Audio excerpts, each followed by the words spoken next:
You're listening to the Life Coaching Secrets Podcast, episode number 30.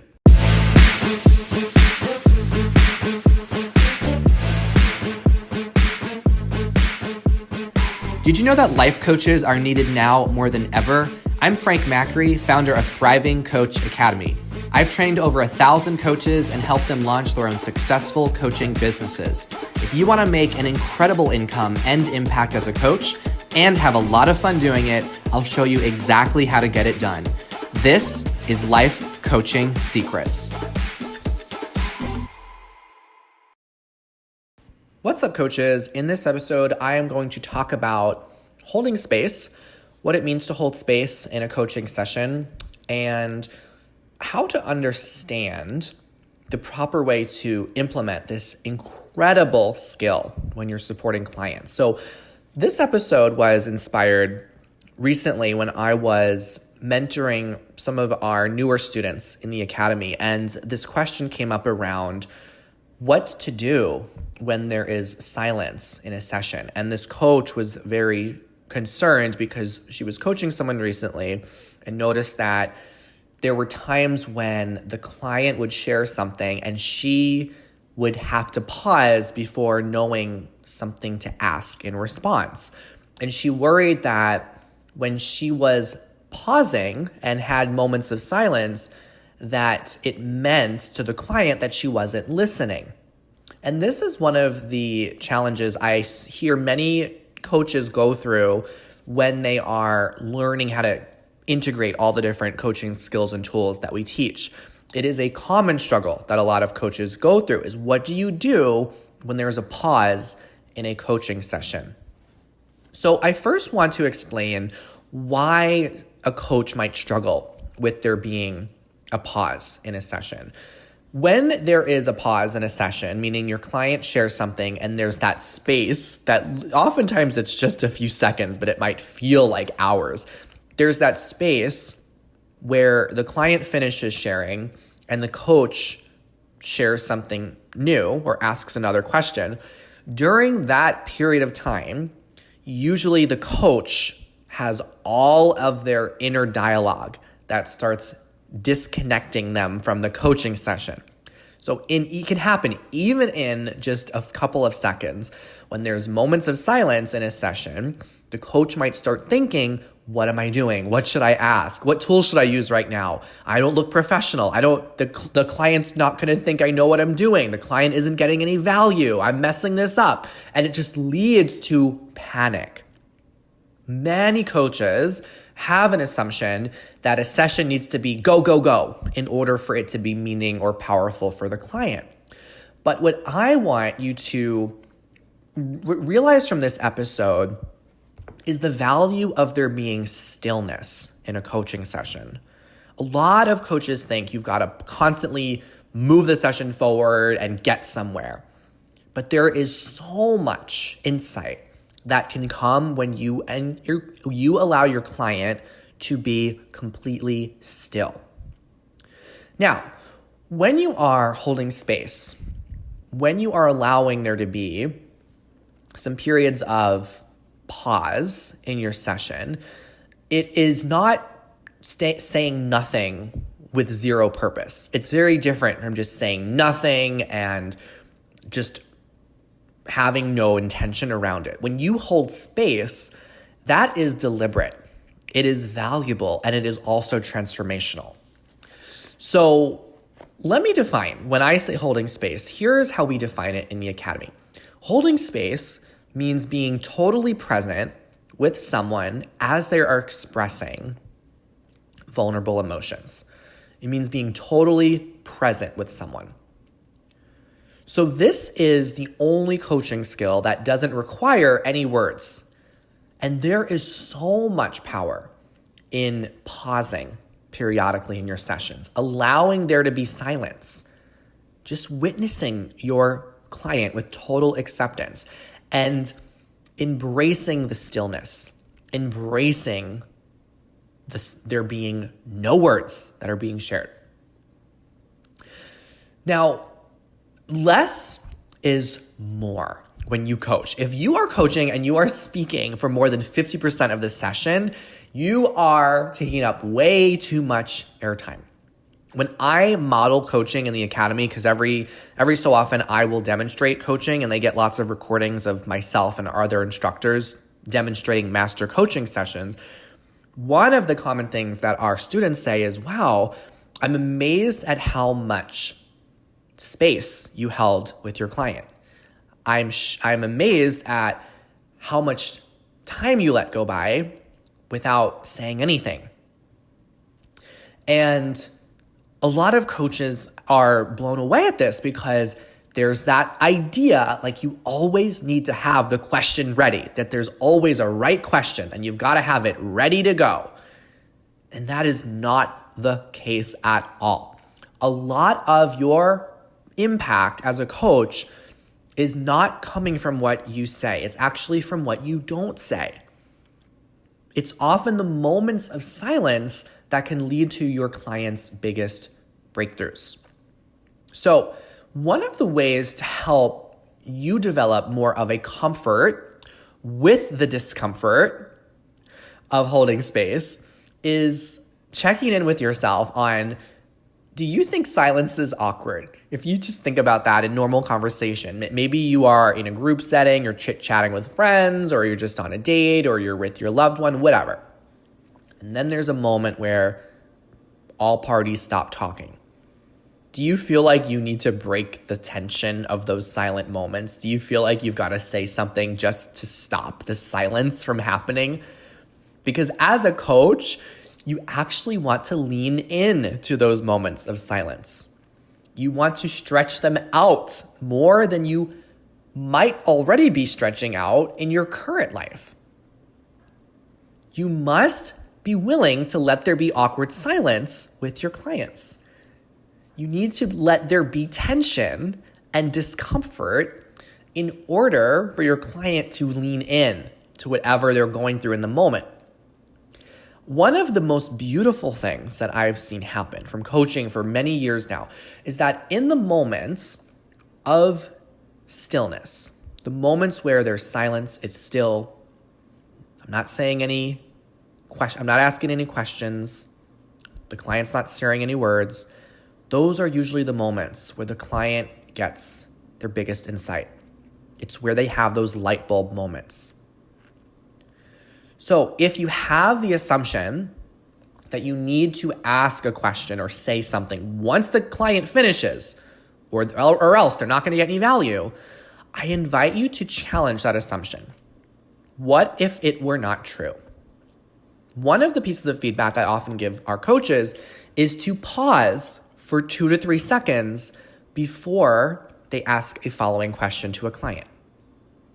Because something magical will often happen when you pause as a coach. In the 2 or 3 seconds that you pause between when the client finishes and you share your next question, the client will sometimes emerge with an incredible insight. But it never would have happened if you, as the coach, were clogging up the session by letting there be no room for stillness, by just asking rapid fire bullet, question after question, like bullets, right? I want you to consider that when you have space in a session, your client fills in those gaps with their transformation. When you create space, when you hold space in sessions, your client fills in those gaps with their own transformation.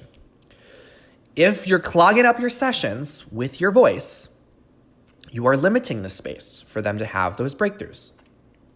So holding space is being completely present with someone. It's letting there be stillness.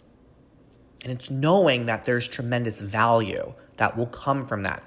It's allowing your client to be with their thoughts, to be with their emotions without needing to resolve it, fix it, judge it. So another way for you to become more successful at holding space is asking yourself, how well do you hold space right now for your own emotions? All emotions. So when you're having sadness, anxiety, shame, frustration, doubt, how much do you really hold space for those emotions? Meaning, allow them to just be there without trying to fix them, solve them, get rid of them, right? What would it look like for you to be with all of your emotions without making them wrong? When you think about certain emotions, it's often that people judge some emotions as good and some emotions as bad. Whereas the truth is that all emotions are valid and purposeful. Right? All of the human emotions serve a purpose. So one of the metaphors I share to help illustrate this is, if you think back to, for me, I think it was like 6th or 7th grade, one of my science classes, they give everyone a caterpillar, and we have to set the caterpillar up and, put it by the window so it's getting this proper sunlight, and give it the food it needs.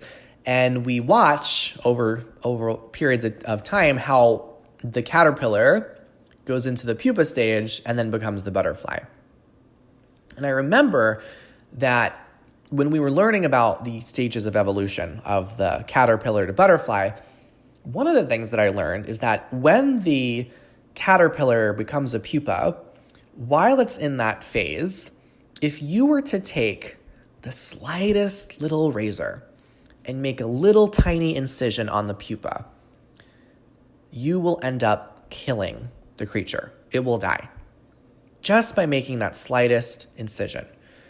So if you're like, oh, I just want to see that butterfly, I just want to get it out of this pupa phase, and you make that little slice, the whole creature dies.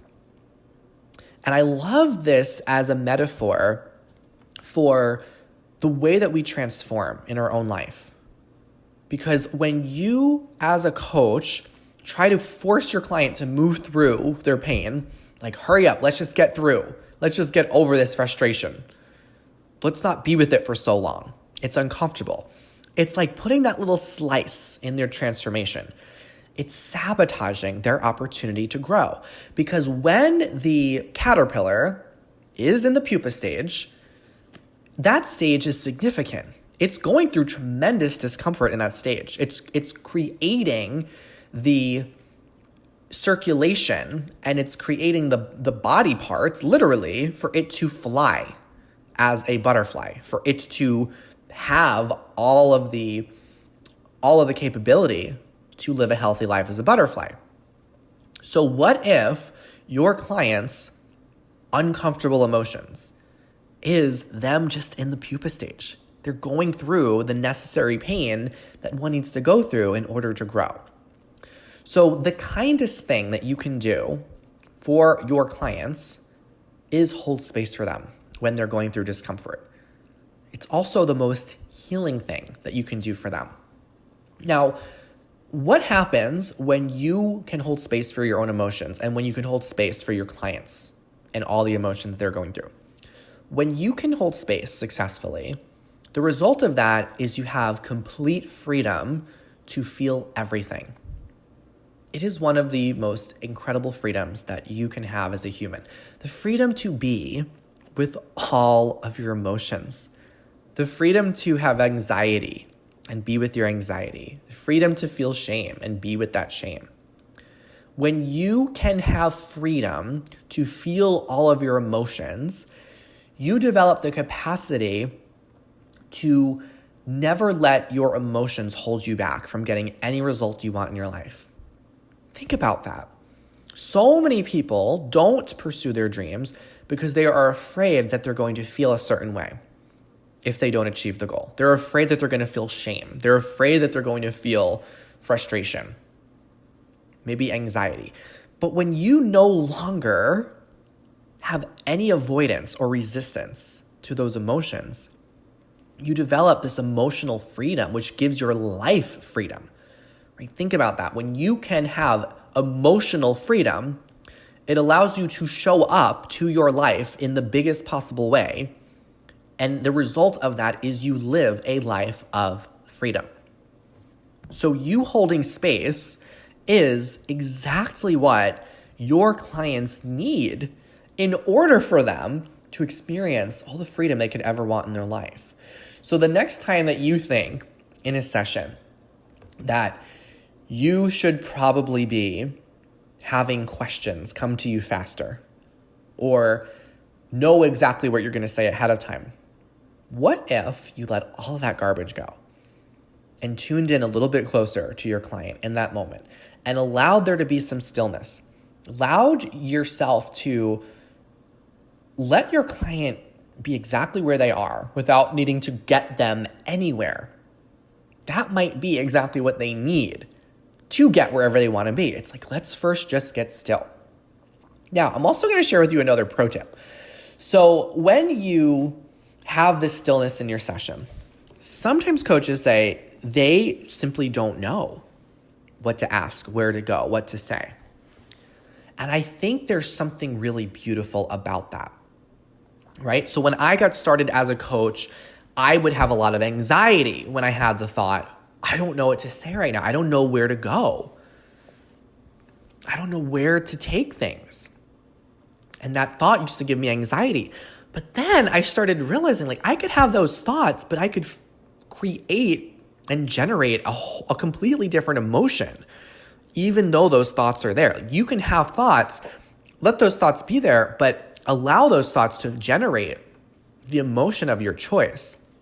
So when I go into sessions now, and it's funny because when our coaches come into the academy, they will have similar thoughts that I will have as a coach, but the feelings they're experiencing are very different from the feelings that I experience as a coach. So for example, someone might think going into a session, a coach might think, I don't know where this is going to go. And they would feel a lot of anxiety often about that thought. Like, I don't know where this is going to go. I don't know what's going to happen. There's a lot of anxiety. There's a lot of pressure. And the result of having those emotions is you disconnect yourself from the client. You don't hold space. You don't allow there to be any stillness. You have like a rushed orientation towards the session, which is not going to serve your clients. But you can have those same thoughts. Like one day I decided to have the same thoughts, but I felt really excited and curious about it. So I would think, I have no idea where this session is going to go. And I'm so eager to see where it takes us.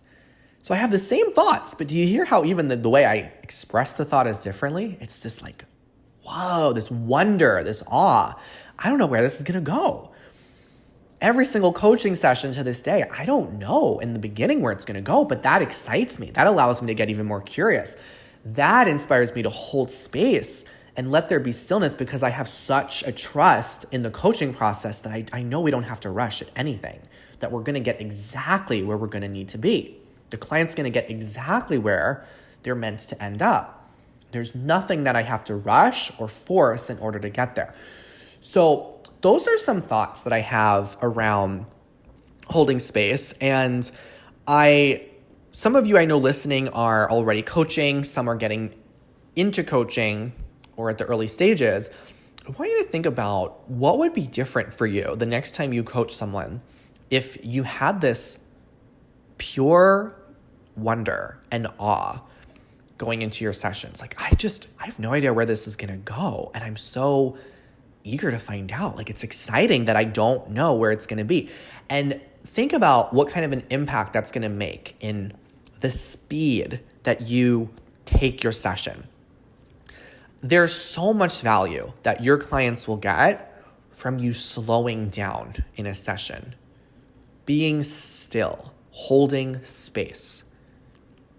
It doesn't always have to be rush, rush, rush, go, go, go all the time, right? Holding space is really what allows clients to have those moments where they can tune into themselves, access their highest forms of consciousness, and create the breakthroughs that they most are looking for. That's what I got in this episode on holding space. Thanks for tuning in, and I'll see you in the next one. Hey, would you like access to powerful coaching tools you can use on yourself and clients right away? For being a listener of the podcast, I'm giving you a VIP guest pass to get a sneak peek into my coach training program. Inside, you'll learn our coaches' secret tool they use to transform their clients' lives. And you'll also get a training on how to launch a coaching business. Just head over to www.thrivingcoachacademy.com/VIP to get started. I'll see you on the inside.